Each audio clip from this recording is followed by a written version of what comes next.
अस्सलाम वालेकुम viewers, welcome to academic insights with doctor Parvez.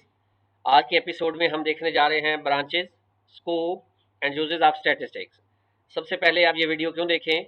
Bye the end of this lesson learner will be able to discuss the branches of statistics, explain the scope of statistics, describe the uses of statistics. अब सबसे पहले हम देखते हैं branches of statistics. There are two branches of statistics, one is descriptive statistics and other is the inferential statistics. What is descriptive statistics? Descriptive statistics involves the method of collection, processing, presentation, characterization of the data in order to describe the main features. Actually जो हमारी descriptive statistics होती है, इसके अंदर हम data को सिर्फ describe करते हैं। For example, a new medicine is given to a group of patients and results were collected and percentage show that 70% of the patients were cured, 23% had no effect while 7% faced the side effects. In this case we use the descriptive statistics क्योंकि हमने as it is data कोई percentage निकाली है और उसको describe कर दिया है। अब हम देखते हैं इन्फ्रेंशियल स्टैटिस्टिक्स क्या होती है। तो inferential statistics is a branch of statistics that deals in drawing conclusions about a data while studying only a part of the data.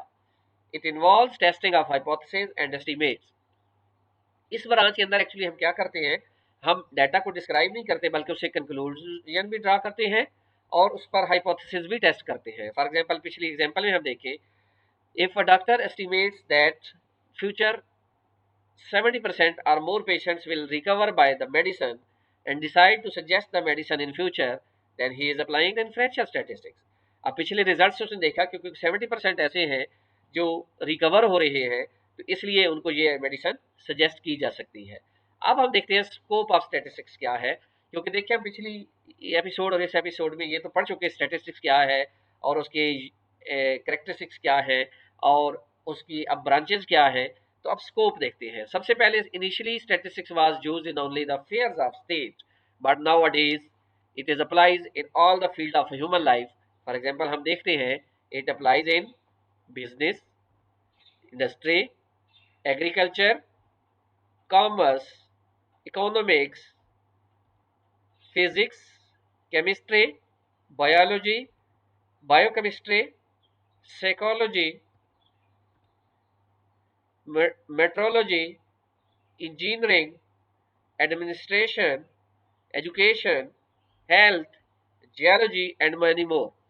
अब यहाँ से आप अंदाज़ा लगा सकते हैं स्कॉलर कि ये मैं वीडियो क्यों बना रहा हूँ, ये स्टैटिस्टिक्स को क्यों डिफाइन कर रहा हूँ इस खास तौर पे डाटा एनालिसिस टेक्निक्स के अंदर, क्योंकि ये वो चीज़ है, ये वो सब्जेक्ट है जो almost every field of education पे अप्लाई हो रहा है और हर स्टूडेंट का, किसी भी फील्ड का वो स्टूडेंट है तो उसकी ये नीड है। अब हम इसके फंक्शंस देखते हैं। Statistics simplifies the complex data. पहला काम ये करता है कि ये कम्प्लेक्स डाटा को सिंप्लीफाई करता है। Present the large amount of data in a form which is easily understood. Statistic presents numerical facts in definite form. बिल्कुल ऐसा ही है, ये न्यूमेरिकल फैक्ट्स को डेफिनेट फॉर्म में बताता है। जैसे अगर हम कहें कि चीनी की कीमतें बहुत हाई हो गई हैं, तो अब ये डेफिनेट फॉर्म नहीं है। लेकिन अगर हम कहेंगे कि चीनी की कीमतें 150% बढ़ गई हैं, तो ये एक डेफिनेट फॉर्म है। इसके बाद कंपैरिजन करता है। जैसे हम कहें कि डाटा ए जो है और डाटा बी जो है वो डिफरेंट है। मतलब हम कहें कि क्लास ए के स्टूडेंट्स की जो अचीवमेंट है क्लास बी के स्टूडेंट में से अचीवमेंट से ज़्यादा है, तो ये कंपैरिजन है। फिर उसके बाद ये हमें वेरिएबल्स के रिलेशंस को दूसरे फैक्टर्स के साथ जोड़ने में मदद करता है। फॉर एग्जांपल, हम कहते हैं कि अगर किसी जगह पर गंदम की प्रोडक्शन बढ़ गई है, तो अब उसका ताल्लुक किस किस चीज़ से होगा? सबसे पहले उस एरिया से होगा, फिर उस पर जो फर्टिलाइजर यूज़ करेगा, फिर वेदर जो उस इलाके का होगा, फिर पानी जो उसमें है, फिर जो डिमांड है उसकी उसके मुताबिक है या नहीं। आगे आप देखते हैं यूजेज। नेक्स्ट जो है forecasting. Statistics helps in forecasting the future behaviour of data on the basis of previous trends. बिल्कुल ऐसा ही है कि डाटा की जो मौजूदा सिचुएशन है, बस अगर आज हम देखें कि पेट्रोलियम की कीमतें बढ़ रही हैं, तो हम ये एक प्रिडिक्ट कर सकते हैं, फोरकास्ट कर सकते हैं कि महंगाई बढ़ेगी। उसके बाद टेस्ट करता है। There are many procedures and test in the statistics which are used in many physical science and social sciences to test the validity of laws. कोई भी जो लॉ है उनको हम टेस्ट करते हैं और फिर उनके मुताबिक रिजल्ट्स निकालते हैं। दिस इज वेरी इंपॉर्टेंट कि पॉलिसी मेकिंग के लिए भी स्टैटिस्टिकल एनालिसिस बहुत इंपॉर्टेंट होता है, क्योंकि जो ही स्टैटिस्टिकल हमारे पास फिगर्स होते हैं उनकी बुनियाद पर हम आगे डिसीजन मेकिंग करते हैं।